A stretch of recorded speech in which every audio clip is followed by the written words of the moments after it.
नमस्कार दोस्तों, स्वागत है आपका मिस्ट्री बॉक्स में। आज हम सुनने जा रहे हैं एक रोमांचक जासूसी कहानी, भारत के सबसे अनोखे जासूस की, या यूं कहूं सत्य की खोज करने वाले इंसान की कहानी। ब्योमकेश बख्शी।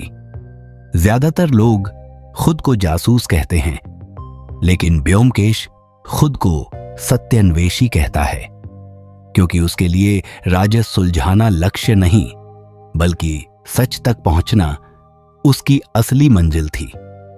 कहानी की शुरुआत होती है कोलकाता की पुरानी गलियों से, जहां हवा में रहस्य था। बंद दरवाजों के पीछे कई परछाइयां, और हर परछाई के पीछे एक छिपा हुआ सच। शांत स्वभाव, तेज नजर और किसी भी बात की जड़ तक पहुंचने की क्षमता, यही था ब्योमकेश का हथियार। लेकिन आज एक ऐसा मामला सामने आने वाला है जो पहली नजर में साधारण लगता है, पर जैसे जैसे परतें खुलती हैं वैसे वैसे सामने आता है धोखे, लालच और अपराध का जाल। तो तैयार हो जाइए सच्चाई की तलाश में निकलने के लिए। शुरू करते हैं सत्यान्वेषी। कभी कभी जिंदगी में कुछ लम्हे ऐसे आते हैं जो आते वक्त तो मामूली लगते हैं, पर जब गुजर जाते हैं तो एहसास होता है कि वहीं से किसी नई कहानी की शुरुआत हुई थी। ऐसा ही एक लम्हा था। कोलकाता की एक गर्म दोपहर, सन 1937। शहर जैसे सांस ले रहा था भारी भारी सी हवा में। ट्राम की घंटियां, घोड़ा गाड़ी के पहिए और पसीने से भीगे लोग, सब कुछ उस वक्त थका हुआ लग रहा था। भवानीपुर की एक संकीर्ण गली में, धूल उड़ाती हवा के बीच, एक नौजवान धीरे धीरे चल रहा था। कमीज का कॉलर पसीने से भीग चुका था और आंखों में नींद कम और बेचैनी ज्यादा थी। नाम था अजीत बंद्योपाध्याय। उसके हाथ में एक पुराना भूरा लिफाफा था, थोड़ा मुड़ा तुड़ा, जैसे किसी जल्दबाजी में डाला गया हो डाक बक्से में। उस लिफाफे पर स्याही फैली हुई थी, पर अंदर के शब्द साफ थे। अगर तुम जिंदा रहना चाहते हो तो उस आदमी से मिलो जिसका नाम है ब्योमकेश बख्शी। ना भेजने वाले का नाम, न पता, बस ये एक पंक्ति। अजीत ने कितनी ही बार वो लफ्ज पढ़े थे, पर हर बार उसे ऐसा लगा मानो कोई अदृश्य आवाज उसके कानों में फुसफुसा रही हो। दिल में एक अनकहा डर था, पर साथ ही एक अजीब सी जिज्ञासा भी। कभी कभी डर भी एक कॉलिंग कार्ड होता है सच तक पहुंचने का। गली के अंत में एक पुराना मकान था, काली लकड़ी का दरवाजा जिसके ऊपर पीतल की एक छोटी सी पट्टिका लगी थी, बी बाक्षी, सत्यान्वेषी। अजीत ने वो शब्द धीरे से पढ़े, सत्य अन्वेषी।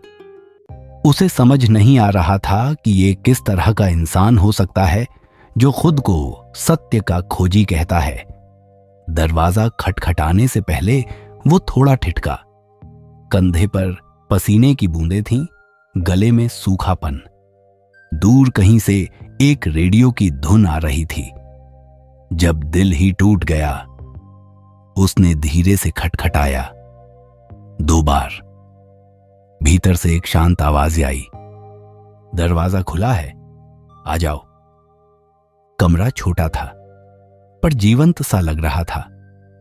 दीवारों पर किताबें, मेज पर बिखरे कागज, सफेद दीपक की हल्की पीली रोशनी। खिड़की से छनकर आती धूप में धूल के कण नाच रहे थे, और खिड़की के पास लकड़ी की कुर्सी पर बैठा था एक नौजवान, ध्यान में डूबा हुआ। चश्मे के पीछे से गंभीर नजरें, कपड़ों में सादगी, चेहरे पर सुकून। वो था ब्योमकेश बख्शी। न पुलिस की वर्दी, न कोई अहंकार, बस सादगी में लिपटी समझदारी। अजीत ने थोड़ा हिचकिचाते हुए लिफाफा आगे बढ़ाया। ब्योमकेश ने उसे धीरे से लिया, पढ़ा, फिर अजीत की तरफ देख के मुस्कुरा दिया। उस मुस्कान में कोई जिज्ञासा नहीं थी, बल्कि जैसे वो पहले से ही सब जानता हो। बैठिए, उसने शांत स्वर में कहा। अजीत बैठ गया, थोड़ा संकोच के साथ। ब्योमकेश ने कहा, आपके चेहरे से लगता है कि आप किसी मामले में उलझे हैं, पर घबराइए मत। डर कभी कभी सबसे पहला इशारा होता है कि सच करीब है।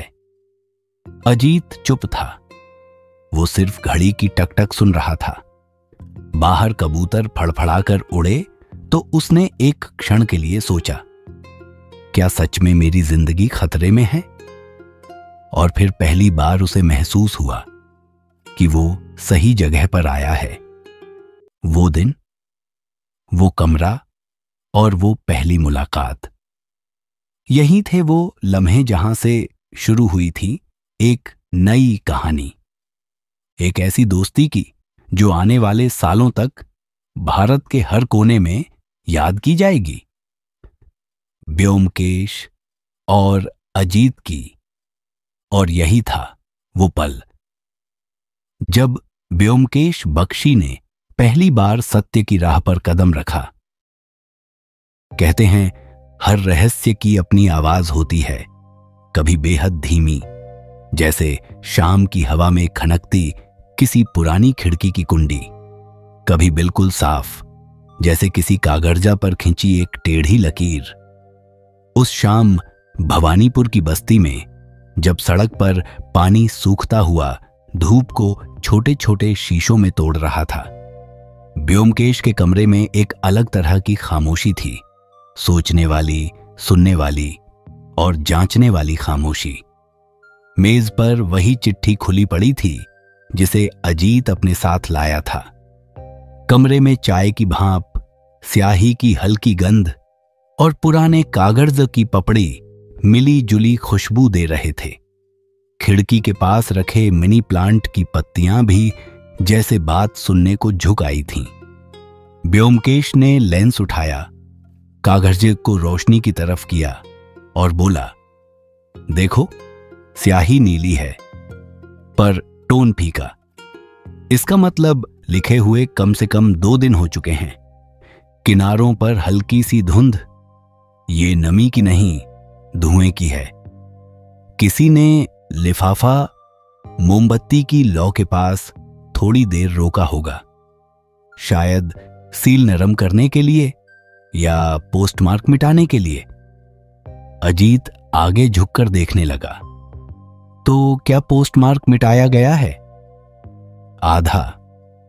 ब्योमकेश ने मुस्कुराकर कहा, तारीख का हिस्सा बचा है, थाने का नाम नहीं। ये बहुत दिलचस्प है। भेजने वाला चाहता नहीं कि जगह का पता लगे, पर उसे जल्दी भी थी। जल्दी में अक्सर लोग आधा सच छुपाते हैं और आधा छोड़ देते हैं। अजीत ने धीमे से कहा, मुझे अब भी समझ नहीं आता कि किसी ने मुझे ही क्यों लिखा। क्योंकि, ब्योमकेश ने कागज मेज पर रखते हुए कहा, तुम उस कहानी की निर्णायक कड़ी हो, पर तुम खुद को अब भी नायक नहीं मानते। जब कोई खतरे की बात लिखकर नाम न दे तो संभावना 3 होती हैं। या तो वह खुद डरता है, या वह किसी तीसरे को बचाना चाहता है, या फिर वह हम दोनों को किसी दिशा में धकेलना चाहता है। और यहां तीसरी संभावना सबसे तेज चमक रही है। किसी दिशा में धकेलना? हां, वह बोला। जांच का पहिया अगर गलत दिशा में धकेला जाए तो सच देर से मिलता है। जिसने चिट्ठी लिखी उसने एक वाक्य में हमें 3 काम करवाए। पहला, हमसे तत्काल मुलाकात। दूसरा, अपना स्रोत गुप्त रखना। और तीसरा, तुम्हें कहानी का वाहक बनाकर मुझे कमरे से बाहर निकालना। इसका मतलब वह जानता है कि मैं अकेले बहुत कुछ देख लेता हूं और भीड़ में, शोर में, दौड़ भाग में कमियां पकड़ना मुश्किल होता है। यानी भेजने वाला चालाक है, डरा हुआ नहीं। अजीत ने हैरानी से पूछा, तो क्या वह दुश्मन भी हो सकता है? हो सकता है, व्योमकेश ने सहजता से कहा, पर दुश्मन अक्सर अपने सबसे बड़े सत्य को छुपाते छुपाते थोड़ी देर में उगल भी देते हैं। हमें समझदारी से सुनना होगा। उसने चिट्ठी पर उंगली से हल्की दस्तक दी। एक और बात, कागजा का रेशा यह सस्ता पोस्टिंग पेपर नहीं है। यह नोटबुक ग्रेड का है, जिसे विश्वविद्यालयों में, खासकर विज्ञान विभागों में ज्यादा देखा जाता है। और लिखावट अंग्रेजी रोमन में, पर टी की क्रॉस बहुत नीचे। यह आदत उन लोगों में होती है जो तेजी से प्रयोग नोट्स लिखते हैं। अजीत ने आश्चर्य से कहा, तुम लिखावट देखते ही इतना सब पढ़ लेते हो। लिखावट बोलती है अजीत, व्योमकेश ने हंसते हुए कहा, और जो चीजें बोलती हैं उन्हें बस शांत होकर सुनना पड़ता है। अब मजे की बात सुनो। वाक्य में जिंदा रहना चाहते हो लिखा है। जिंदा रहना हो नहीं, चाहते हो इच्छा का सूचक है। यानी लेखक हमारे चाहने पर भरोसा करता है। यह किसी अनजान का वाक्य नहीं, यह अपने या अपने जैसे किसी का वाक्य है। कमरे में घड़ी की टिक टिक थोड़ी तेज लगने लगी। बाहर से ट्राम की घंटी की पतली आवाज आई और फिर खामोशी लौट आई। एक परिकल्पना बनाते हैं, व्योमकेश ने कुर्सी पर थोड़ा आगे सरकते हुए कहा। यदि लिखने वाला वही है जो कभी मेरे पास आया नहीं, पर मुझे जानता है, तो वह मेरे बारे में सुना हुआ होगा। सुना हुआ कहां? विश्वविद्यालय, प्रकाशन, अखबार या पुलिस की गलियारों की फुसफुसाहट? चूंकि पुलिस जैसी भाषा नहीं है, अखबार की औपचारिकता नहीं है और प्रकाशन की चुस्त भाषा नहीं, बचता है विश्वविद्यालय। अजीत ने तुरंत जोड़ा, और विश्वविद्यालय में यही कागज, यही लिखावट शैली, ये सब फिट बैठता है। ठीक, व्योमकेश ने कहा। अब दूसरा पहलू, वाक्य की रणनीति। अगर जिंदा रहना चाहते हो, सीधा धमाका। यह पंक्ति पाठक को दौड़ाती है, यह डर पैदा करती है, पर साथ ही दिशा भी देती है। उस आदमी से मिलो जिसका नाम है व्योमकेश बख्शी। अगर लेखक सच में खतरे में है तो वह अपना नाम नहीं देगा, पर अगर लेखक किसी तीसरे को बचाना चाहता है तो कम से कम संकेत देगा। यहां संकेत नहीं है। इसका अर्थ है या तो लेखक खुद आएगा, या किसी को भेजेगा, या हमें किसी जगह बुलाएगा। मेरे हिसाब से वह आएगा, क्योंकि जो लोग लिखते हैं वे अपनी कहानी किसी और के हाथ में अधूरी छोड़ना नहीं चाहते। वे अंत तक उसे खुद ले जाना चाहते हैं। अजीत ने धीरे से पूछा, और अगर वह नहीं आया तो भी संकेत आएगा? उसने कहा, क्योंकि जिसने हमें धकेला है वह आधा काम करके नहीं जाएगा। चाय खत्म हो चुकी थी। अजीत ने कप मेज पर रखा और थोड़े संकोच के साथ बोला, एक बात और है, क्या तुम्हें डर नहीं लगता? व्योमकेश ने मुस्कुराकर कहा, डर इंसानी इंद्रिय है, जैसे सुनना, देखना। फर्क बस इतना है कि हम सुनना देखना सीख लेते हैं, डरना नहीं। मैं डरता हूं, पर अपने डर की भाषा समझने की कोशिश करता हूं। वही भाषा मुझे सच तक ले जाती है। उसने चिट्ठी समेटकर एक फोल्डर में रख दी। अब एक छोटी सी प्रैक्टिकल बात। दरवाजे के पास की चटाई पर धूल समान फैली नहीं है। किनारे पर किसी ने कल ही पैर पोंछे हैं। मेरा अनुमान है यह वही है जिसने हमें लिखा। अगर वह आज आता है तो हम उसे दरवाजे से नहीं, व्यवहार से पहचानेंगे। व्यवहार? हां, व्योमकेश बोला। जो सच में खतरे में होते हैं वे कमरे में प्रवेश करके पहले खिड़की देखते हैं, निकास ढूंढते हैं। जो गुनहगार होते हैं वे पहले दीवार देखते हैं, कहां टिककर झूठ बोला जा सकता है। और जो चालाक होते हैं वे पहले मेज देखते हैं, कौन सी चीज उठाकर कहानी मोड़ी जा सकती है। हम उसकी आंखों का रास्ता देखेंगे। अजीत ने धीमे से कहा, तुम हर चीज को इतनी बारीकी से क्यों देखते हो? क्योंकि, वह बोला, झूठ बड़े बड़े वाक्यों में छुपता है और सच पलक की हरकत में। खिड़की के बाहर धूप थोड़ी नरम हो गई थी, हवा में नमी थी। भवानीपुर की सड़कें अब कामकाज की आवाजों से भरने लगी थीं। साइकिल की घंटियां, दूर से आती सब्जी वालों की पुकार और अखबार के पन्नों की सरसराहट। कुछ देर दोनों चुप रहे। फिर व्योमकेश ने अचानक कहा, एक और दिलचस्प बात, कागज की मोड़। यहां 2 फोल्ड हैं। सामान्यतः कोई एक बार मोड़ता है। 2 मोड़ का अर्थ है एक जेब और एक हथेली। यानी पहले जेब में रखा गया, फिर किसी बिंदु पर हथेली में लेकर दोबारा मोड़ा गया, शायद घबराहट में। अजीत ने सिर हिलाया। तो यह व्यक्ति घबराया भी था। घबराहट और चालाकी साथ साथ चल सकती हैं, व्योमकेश ने कहा। जैसे बारिश में भी चोर छत की दरार गिनता है। घबराहट उसे रोकती नहीं, सावधान बनाती है। उसने अपना नोटबुक खोला और 3 शब्द लिखे, डर, चालाकी, विश्वविद्यालय।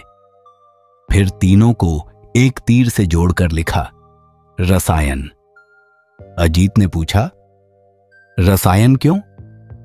क्योंकि उसने चिट्ठी के किनारे पर उभरी हल्की सफेद पपड़ी की ओर इशारा किया। यह चूना नहीं, कैल्शियम कार्बोनेट का महीन पाउडर। ब्लैकबोर्ड डस्ट नहीं, लैब की शेल्फ से। और उंगली के पास जो हल्का सा नीला दागर है वह कुछ रसायनों की आदत है, हाथ धोने के बाद भी रह जाते हैं। यह सब मिलाकर रसायन शब्द ऊंचा हो जाता है। अजीत ने गहरी सांस ली। तो कहानी हमें विश्वविद्यालय की लैब की ओर खींच रही है। हां, व्योमकेश बोला, पर अभी नहीं। अभी हम इंतजार करेंगे।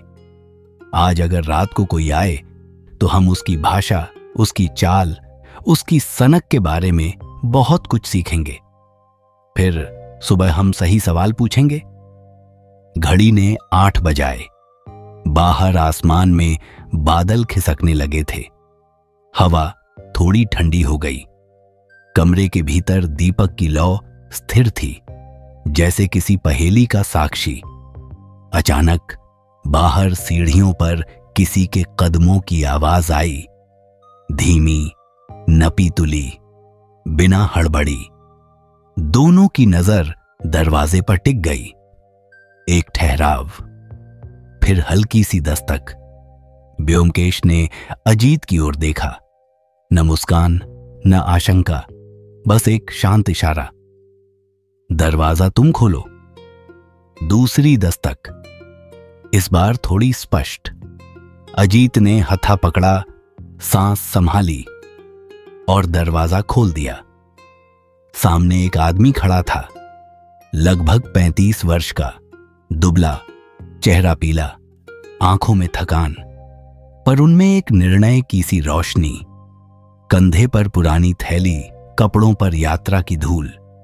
उसने बहुत धीरे कहा, मैं ही हूं जिसने वो चिट्ठी भेजी थी। कमरे में हवा जैसे थम गई। कहीं दूर ट्राम फिर से बजे, पर इस बार वह आवाज कमरे तक नहीं पहुंची, जैसे दीवारों ने उसे रोक लिया हो।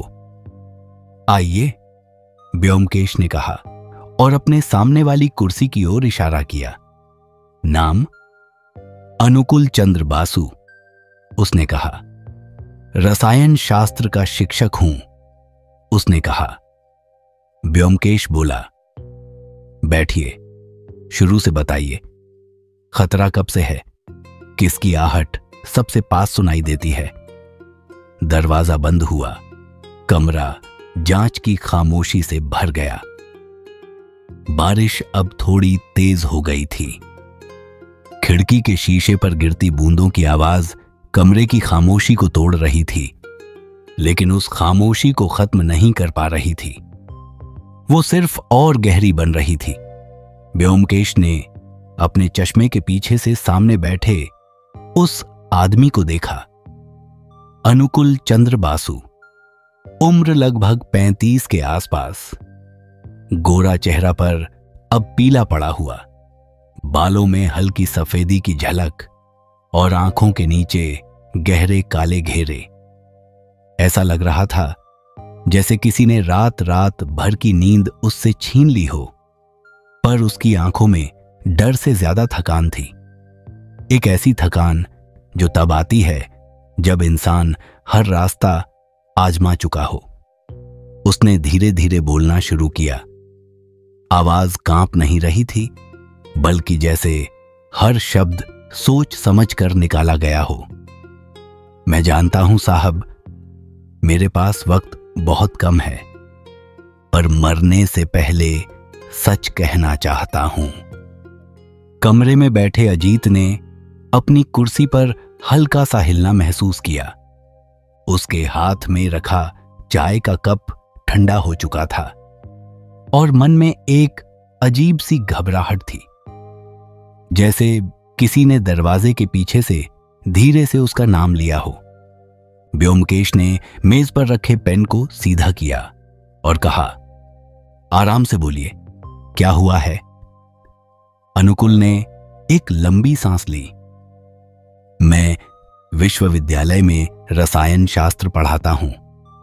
2 महीने पहले मेरे एक छात्र ने कहा कि उसने एक नई दवा बनाई है, ऐसी जो नींद देती है पर सांसें रोक देती है।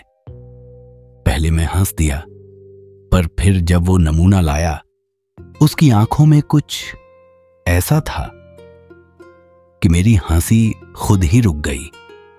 वो कुछ देर चुप रहा। मैंने उसे समझाया, ऐसी चीज से खेलना खतरनाक है।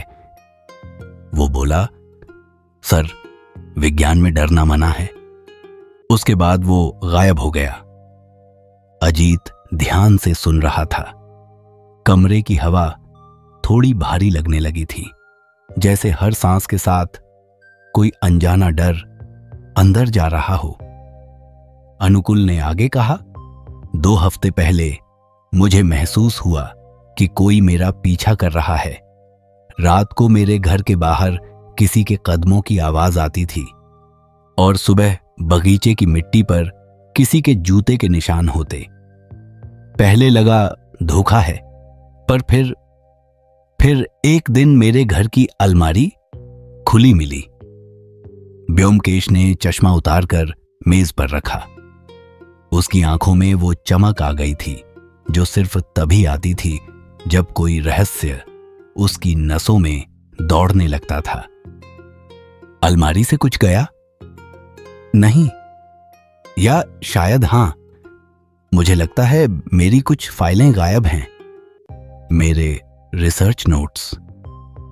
व्योमकेश ने धीमे स्वर में कहा, जिसे तुम देख नहीं पा रहे वही इस कहानी का केंद्र है। बाहर बारिश की रफ्तार अब धीमी हो गई थी। कभी कभी बिजली की चमक कमरे में आती और अनुकूल के चेहरे पर छा जाती। जैसे उसकी आंखों में हर चमक के साथ डर का एक नया रंग उभर आता हो। अजीत ने धीरे से पूछा, क्या आपने पुलिस को बताया? अनुकुल ने हंसने की कोशिश की। वो हंसी थकी हुई थी। पुलिस को? मैंने कहा, कोई मेरा पीछा कर रहा है। उन्होंने कहा, आप ज्यादा पढ़ते हैं सर, दिमाग और ज्यादा काम करता है। और फिर हंस दिए। उसने सिर झुका लिया। उस दिन से मैंने बोलना बंद कर दिया। बस ये डायरी लिखता रहा, अगर कुछ हो जाए तो कोई पढ़ ले। वो एक थैली से पुरानी डायरी निकालकर मेज पर रखता है। उसके पन्ने भीग चुके थे, स्याही कुछ जगहों पर धुंधली थी। पहले पन्ने पर लिखा था, अगर मैं जाऊं तो ये डायरी ब्योमकेश बख्शी तक पहुंचे। अजीत की रीढ़ में जैसे ठंडा पानी उतर गया। तुम्हें कैसे मालूम कि उसे तुम्हारे बारे में पता है? उसने पूछा। मालूम नहीं, बस महसूस होता है कि वो हर वक्त पास है। कभी खिड़की के बाहर, कभी दीवार के पीछे। ब्योमकेश उठ खड़ा हुआ, खिड़की के पास गया, बाहर झांका। सड़क खाली थी, बस एक कुत्ता भीगता हुआ भाग रहा था। सुनो अजीत, उसने कहा, हर डर के पीछे एक सूरत होती है। वो सूरत हमें नहीं दिखती, पर उसका साया दिखता है। ये साया हमें सच तक ले जा सकता है। अजीत ने सिर हिलाया। तो अब क्या करेंगे? वो जो भी है, आज रात फिर आएगा और हम जानेंगे कि वो कौन है।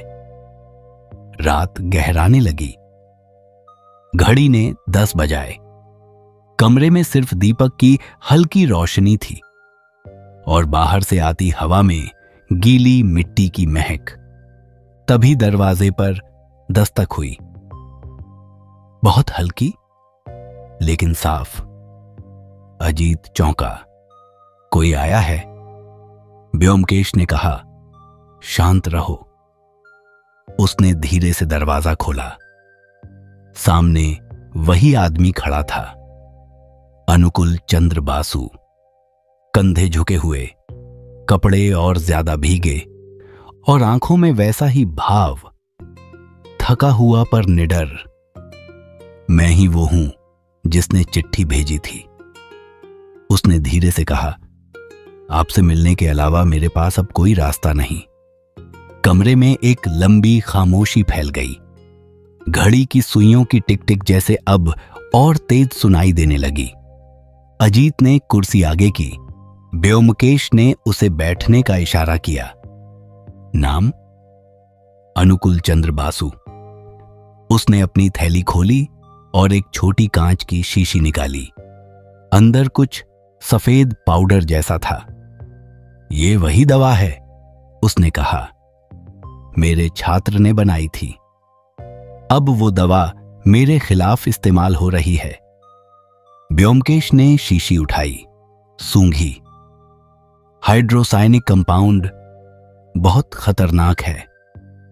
हां, अनुकुल बोला, मुझे लगता है मेरे खाने या चाय में मिलाया जा रहा है। 2 दिन से गले में जलन है, छाती भारी है। डॉक्टर बोले गैस है, लेकिन मुझे पता है ये कुछ और है।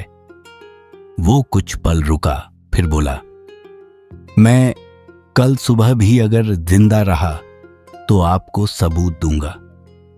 अजीत को लगा जैसे कमरे की हवा जम गई हो। उसने धीरे से कहा, क्या आपको यकीन है कि कोई आपको मारना चाहता है? यकीन नहीं साहब, एहसास है, उसने कहा। कभी कभी मौत आने से पहले दस्तक देती है। मैं उसकी आहट सुन चुका हूं। वो कुर्सी से उठा, थैली कंधे पर रखी। अब मुझे जाना होगा, बहुत देर हो गई है। ब्योमकेश ने कहा, रुक जाइए, रात गहरी है। नहीं, वो मुस्कुराया। शायद अब कोई फर्क नहीं पड़ता। आपसे मिलकर हल्का महसूस हो रहा है, अहत है। उसने झुककर पैर छुए। आपको देखकर लगा कि अभी भी कुछ लोग हैं जो सच के लिए जीते हैं। फिर वो चला गया। दरवाजा बंद हुआ और कमरे में बस बारिश की बूंदों की आवाज रह गई। कुछ देर दोनों चुप बैठे रहे। अजीत ने कहा, तुम्हें नहीं लगता वो पागल था? व्योमकेश ने धीमे स्वर में कहा, नहीं, पागल नहीं। उसके चेहरे पर जो थकान थी वो सिर्फ सच की तलाश करने वालों के चेहरे पर होती है, और ऐसी थकान कभी झूठी नहीं होती। अजीत ने पूछा, अब क्या करेंगे? सुबह उसके घर चलेंगे। क्यों? क्योंकि जो डर आज उसके चेहरे पर था वो कल किसी और के चेहरे पर भी हो सकता है। रात अब पूरी तरह शांत थी। दीपक की लौ कभी कभी डोल जाती और उसके पीछे दीवार पर व्योमकेश की परछाई लंबी होती जाती। उस परछाई में एक नया अध्याय आकार ले रहा था। एक ऐसा आदमी जिसने खुद को सत्य का खोजी कहा था और अब पहली बार उस सत्य की ओर बढ़ रहा था, जिसकी कीमत शायद किसी की जान से चुकानी पड़ेगी। अजीत ने धीरे से खिड़की खोली। बाहर हवा में नमी थी। कहीं कहीं से पत्तों के गिरने की आवाज आ रही थी। वो बोला, क्या तुम सोचते हो वो कल तक जिंदा रहेगा? व्योमकेश ने चाय की आखिरी चुस्की ली, फिर कहा, सच का पीछा करने वाले ज्यादा नहीं जीते अजीत, पर उनकी कहानियां अमर रहती हैं। और उसी पल बाहर आसमान में बिजली चमकी। कमरा कुछ क्षण के लिए उजाला हुआ और फिर अंधेरा, गहरा, लंबा और रहस्यमय। रात भर बारिश ने शहर को धोया था। सुबह की हवा में मिट्टी की वो ताजा खुशबू घुली हुई थी जो हर थके हुए मन को कुछ पल के लिए शांत कर देती है। ट्रेन की पटरियों के किनारे जमा पानी में आसमान का फीका नीला रंग हिल रहा था और पेड़ों की पत्तियों पर अटकी छोटी छोटी बूंदें धूप को मोतियों की तरह तोड़ रही थीं। व्योमकेश और अजीत लगभग बिना सोए निकल पड़े। सुबह के 7 नहीं बज पाए थे कि दोनों अनुकुल चंद्रबासु के घर की गली में पहुंच गए।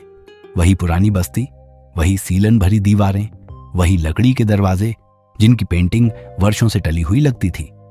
गली के नुक्कड़ पर चाय वाला उबलते पतीले में अदरक घिस रहा था। भाप के साथ हल्की सी खांसी और अखबारों की खड़खड़ाहट हवा में मिल रही थी। अनुकुल का मकान सामने था। 2 मंजिला, जालीदार खिड़कियां और दरवाजे के ऊपर काई की पतली परत। सीढ़ियों पर रात की बारिश की बूंदें अब भी ठहरी हुई थीं। दरवाजे के पास एक दूध वाला बोतल लिए खड़ा था, बेचैनी से इधर उधर देखता हुआ। साहब, रात से बंद है, उसने कहा। आवाज दी, कोई जवाब नहीं। व्योमकेश दरवाजे के पास पहुंचा। हथेली से कपाट को बहुत हल्का सा दबाया। दरवाजा चर्र से अंदर की ओर धकेला, जैसे किसी थकी हुई चीज ने हार मान ली हो। अंदर से एक मिश्रित गंध आई, दवाइयों की तीखी कड़वाहट, नम दीवारों की सीलन और किसी भारी चीज का अजीब सा सन्नाटा। सावधान, उसने धीमे से कहा, कुछ भी बेवजह छूना नहीं। अजीत का गला सूख गया।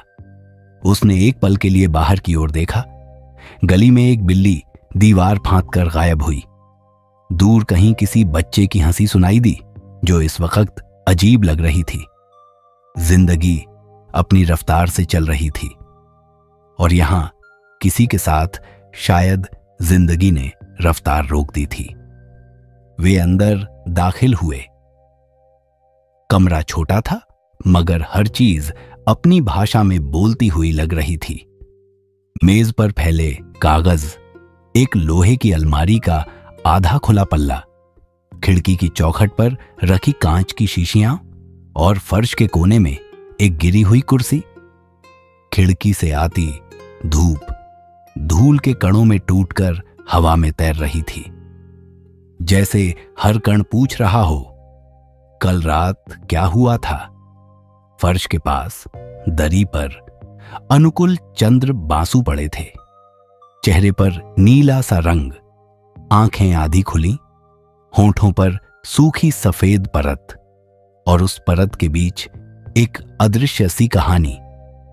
कमरे में वैसा शोर नहीं था जो चीख से आता है, यहां वो खामोशी थी जो केवल मौत पीछे छोड़ती है, भारी, ठंडी, दृढ़। अजीत की सांस अटक गई। वो एक पल के लिए पीछे हट गया, फिर संभाल कर खड़ा हो गया, जैसे किसी गहरी जगह से बाहर निकलकर हवा लेने की कोशिश कर रहा हो। व्योमकेश धीरे से झुका, उसने पल्स टटोली, फिर आंखों के पास उंगलियां रोकी, जैसे देख रहा हो कि सच की आखिरी लौ कहां बुझी। कुछ क्षणों बाद उसने फर्श पर पड़ी खाली शीशी उठाई, ढक्कन सूंघा। कड़वी, तीखी, एकदम चुभती हुई गंध। हाइड्रोसायनिक घटक, उसने बहुत शांत स्वर में कहा। ज्यादा नहीं, छोटी खुराक भी काफी होती है। अजीत ने फटी आंखों से उसकी ओर देखा। तो क्या उसने? व्योमकेश ने मेज पर रखी अधूरी चिट्ठी उठाई। स्याही ताजा थी, अक्षर थोड़े कांपते हुए। पढ़कर उसने चिट्ठी वापस रख दी। ये आखिरी पंक्ति उसकी नहीं है, उसने धीरे से कहा। कल रात उसने डायरी में जो लिखा, उसकी हैंडराइटिंग अलग है, स्ट्रोक, प्रेशर, सब कुछ अलग। किसी और ने उसकी जगह यह अंतिम वाक्य लिख छोड़ा ताकि लगे कि यह आत्महत्या है। अजीत को लगा जैसे कमरे के भीतर तापमान और गिर गया हो। माथे पर पसीना आ गया, पर हथेलियां और ठंडी थीं। तो इसका मतलब व्योमकेश ने कमरे को निगाहों से नापा। यहां कोई और था, और वो वही था जिसे हम रात से ढूंढ रहे हैं, या यूं कहो जो खुद को हमसे छुपा रहा था। वह खिड़की की तरफ बढ़ा। चौखट पर 3 शीशियां रखी थीं, दोनों किनारों वाली लगभग खाली, बीच वाली आधी भरी। बीच वाली के ढक्कन पर पसीने की हल्की परत जमी थी, जैसे किसी ने घबराहट में उसे पकड़ा हो। यह रही पहली गलती, उसने बुदबुदाते हुए कहा।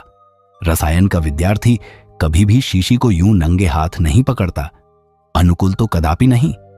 यह किसी ऐसे व्यक्ति का निशान है जो रसायन को जहर की तरह देखता है, विज्ञान की तरह नहीं। उसने शीशी को कपड़े से पकड़कर अलग किया, फिर खिड़की के नीचे फर्श पर नजर दौड़ाई। दूसरी गलती, उसने कहा।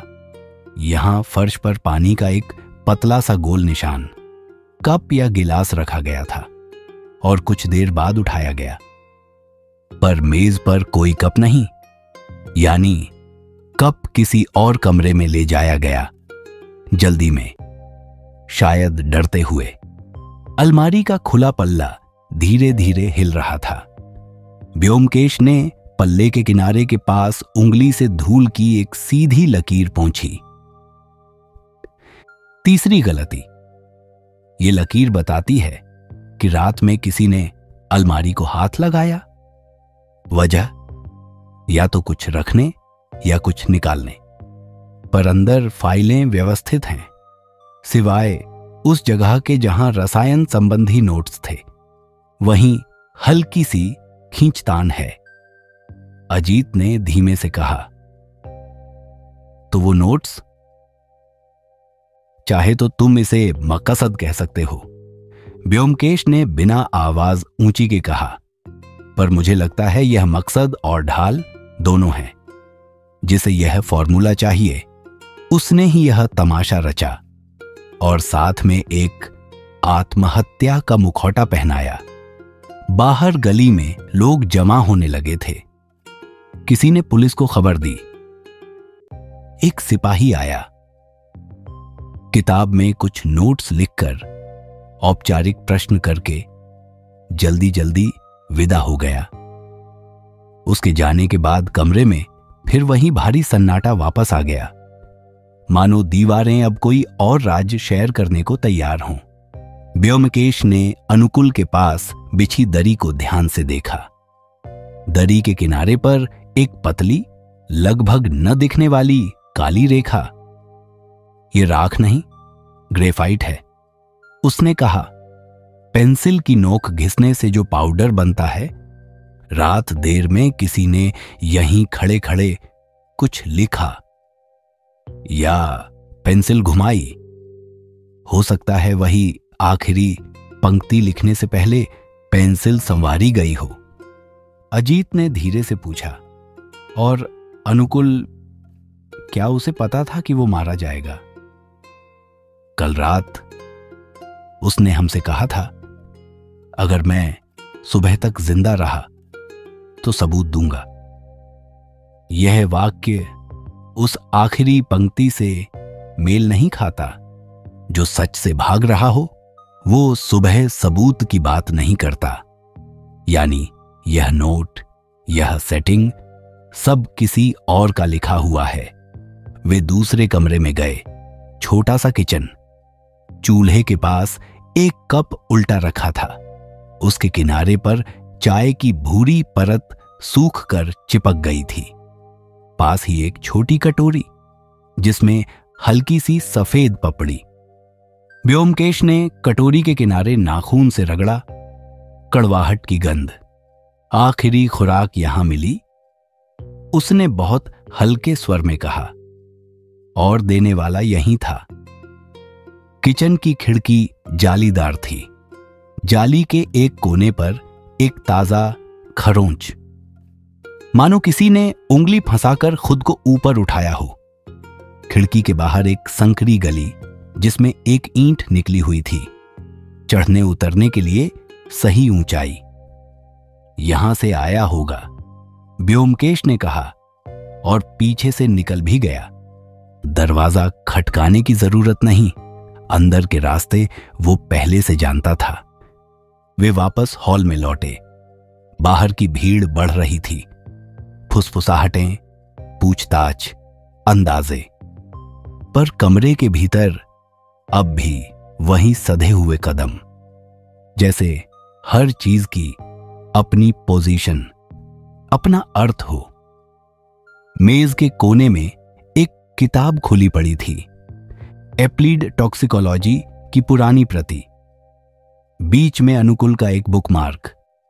बुकमार्क के ऊपर अनजाने में एक उंगली का हल्का सा तेलिया निशान।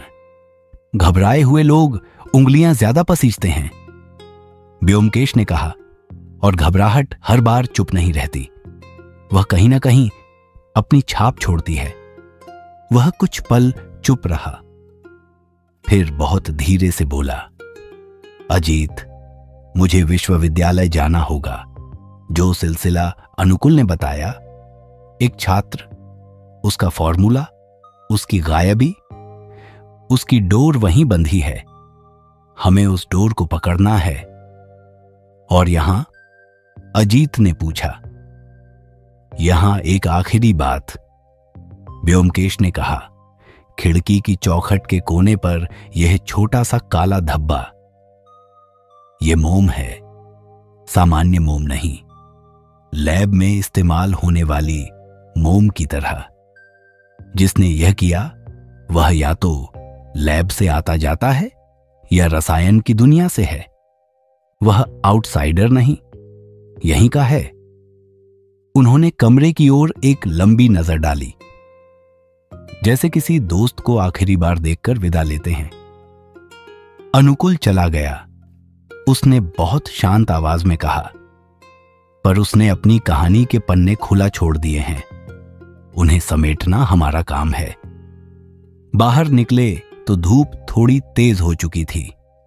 गली की मिट्टी अब सूखने लगी थी, पर हवा में नमी की परत बाकी थी, जैसे शहर ने रात की बारिश को अभी छोड़ा ना हो।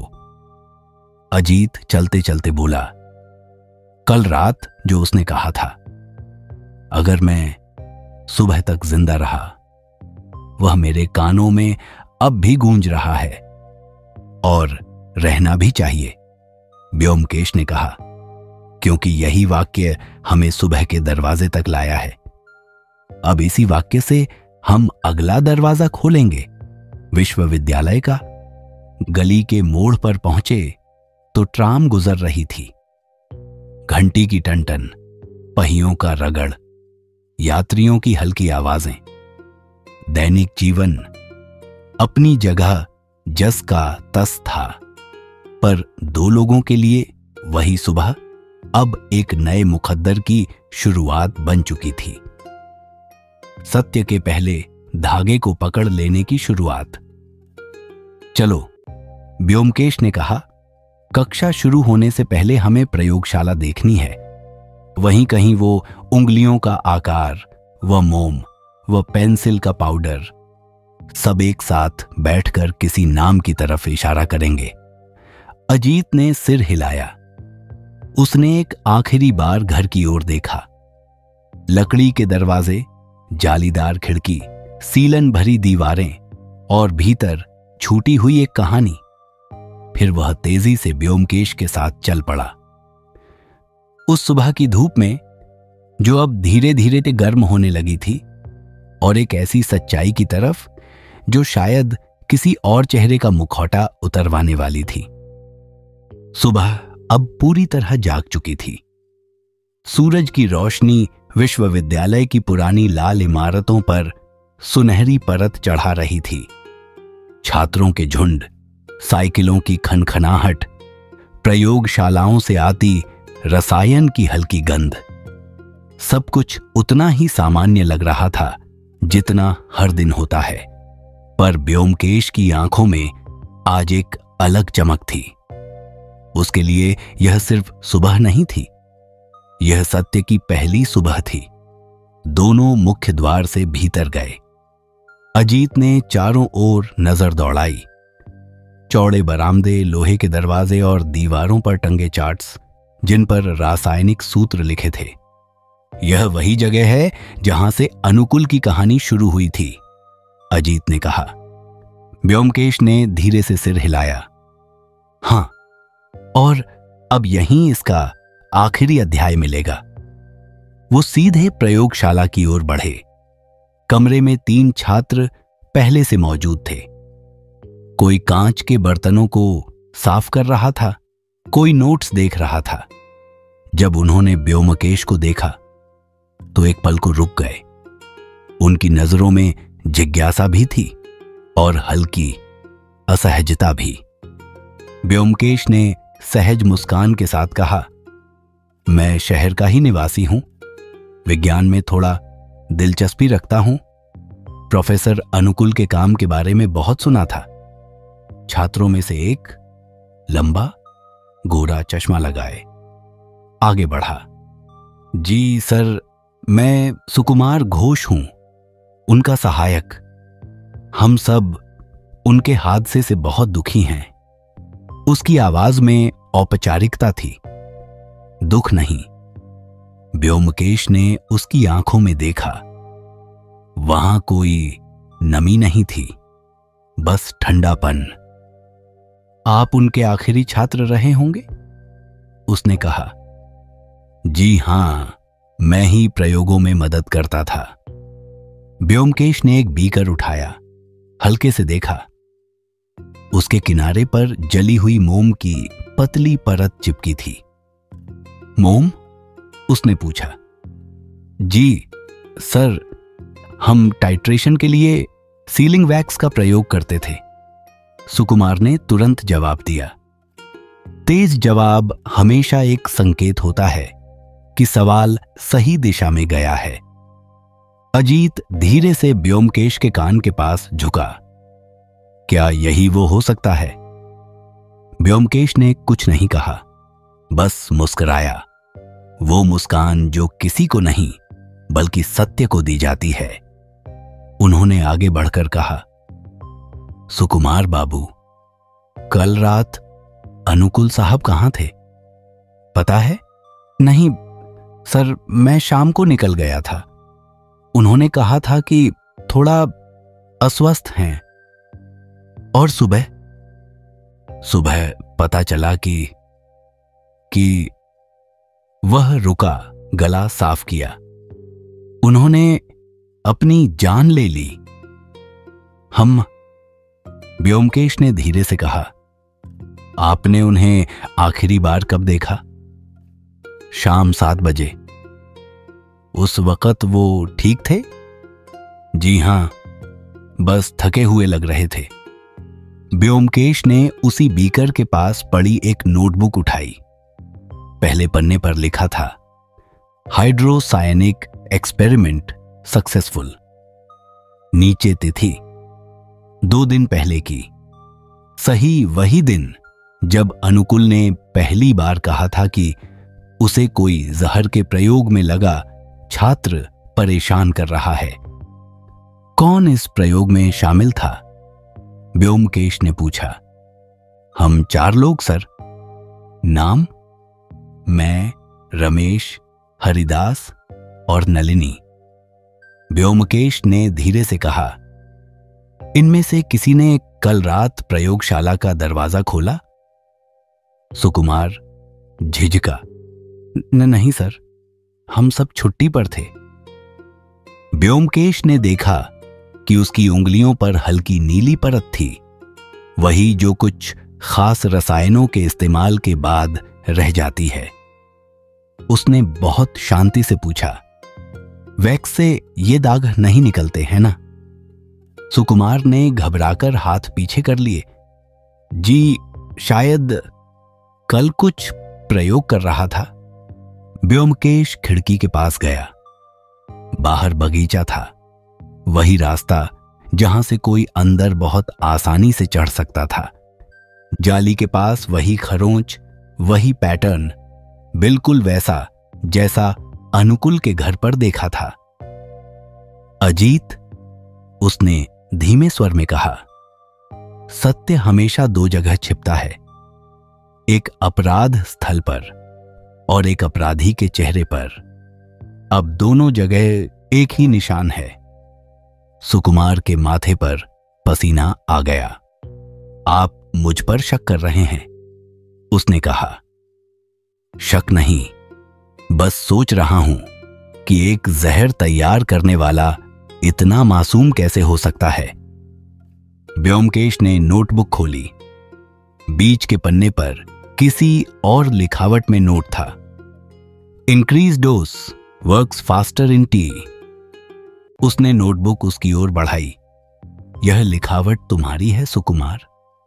सुकुमार ने नजरें झुका लीं, होंठ सूख गए।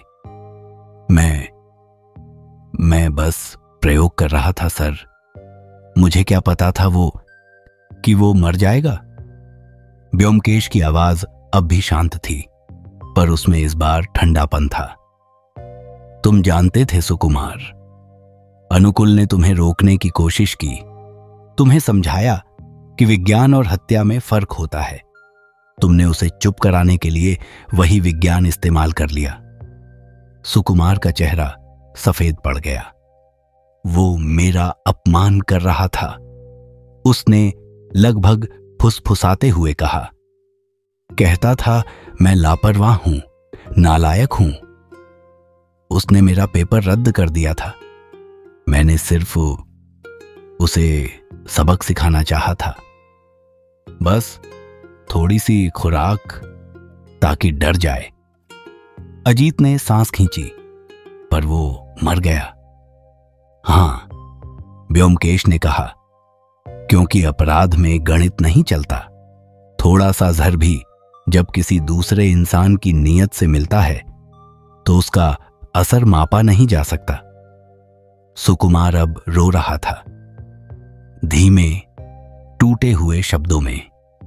मैंने सोचा था कि वो मुझे माफ कर देगा। मैं चाहता था सुबह जाकर माफी मांग लूं, सुबह तक बहुत देर हो चुकी थी। व्योमकेश ने धीरे से कहा। थोड़ी देर में कॉलेज के प्रिंसिपल और पुलिस वहां पहुंचे। व्योमकेश ने सारी बातें बिना किसी शोर के समझा दी। कैसे अनुकुल के घर की शीशी, कप पर चाय की परत, मोम की खरोंच और फर्श की ग्रेफाइट सब एक ही व्यक्ति की तरफ इशारा कर रहे थे। पुलिस ने सुकुमार को चुपचाप पकड़ लिया। वो विरोध नहीं कर पाया, बस रोता रहा और बार बार कहता रहा, मैंने सोचा था बस डराना है। जब सब खत्म हो गया, व्योमकेश और अजीत विश्वविद्यालय के बरामदे से बाहर निकले। दोपहर की धूप अब तेज हो चुकी थी, पर हवा में अभी भी गीली मिट्टी की गंध थी, वही जो हर रहस्य के बाद रह जाती है, सच और पछतावे की मिली जुली खुशबू। अजीत ने कहा, तो यही था तुम्हारा पहला केस? व्योमकेश ने मुस्कुराकर कहा, हां, और यही समझ आया, सच हमेशा चिल्लाकर नहीं बोलता। कभी वो एक अधूरी चिट्ठी में छिपा होता है, कभी किसी वैक्स की पतली परत में, कभी किसी आंसू की चुप्पी में। और झूठ? झूठ तो बस थोड़ी देर के लिए जीतता है, उसने कहा, लेकिन सुबह होने तक उसका रंग उतर जाता है। दोनों चलते रहे। कदमों की आवाज पत्थर की सड़क पर गूंज रही थी। दूर कहीं कोई बच्चे हंस रहे थे। ट्राम की घंटी बजी और आसमान में धूप के साथ कुछ बादल बिखर गए। उस शाम जब वे कमरे में लौटे, व्योमकेश ने अपनी डायरी खोली और लिखा, पहला केस, एक हत्या, एक सबक। सत्य की राह आसान नहीं, पर इसकी दिशा साफ है, और जब तक यह दिशा सही है, मंजिल अपने आप मिलती जाएगी। वो डायरी बंद करता है। दीपक की लौ स्थिर हो जाती है। अजीत खिड़की के पास खड़ा बाहर झांकता है। आसमान में हल्की लाली, पक्षियों का लौटना और एक शहर जो फिर से सामान्य हो गया है। वो मुस्कुराता है। तुम्हारे नाम सत्य अन्वेषी का मतलब अब समझ आया, व्योमकेश ने कहा। सत्य अन्वेषी होना मतलब यह नहीं कि हमेशा जीतना है, बल्कि यह कि कभी झूठ के सामने झुकना नहीं है। दोनों चुप रहे। दीपक की लौ के साथ कमरे की हवा धीरे धीरे स्थिर हो गई। कहानी पूरी हो चुकी थी, पर उसकी गूंज दीवारों में अब भी थी। और यहीं से शुरू हुई थी वो यात्रा जिसने व्योमकेश बख्शी को भारत का पहला सत्य अन्वेषी बना दिया। दोस्तों, कहानी यहीं खत्म होती है, लेकिन हमारा सफर नहीं। अगर आपको यह कहानी पसंद आई हो तो वीडियो को लाइक कीजिए और चैनल को सब्सक्राइब जरूर करें, ताकि अगला राज, अगली कहानी सीधे आप तक पहुंच सके। अपने विचार और सुझाव कमेंट करना बिल्कुल मत भूलिएगा, क्योंकि आपके कमेंट ही मुझे हर नई कहानी सुनाने की ताकत देते हैं। मैं मिलूंगा आपसे अपनी अगली कहानी में। तब तक के लिए शुक्रिया और अपना ख्याल रखिए।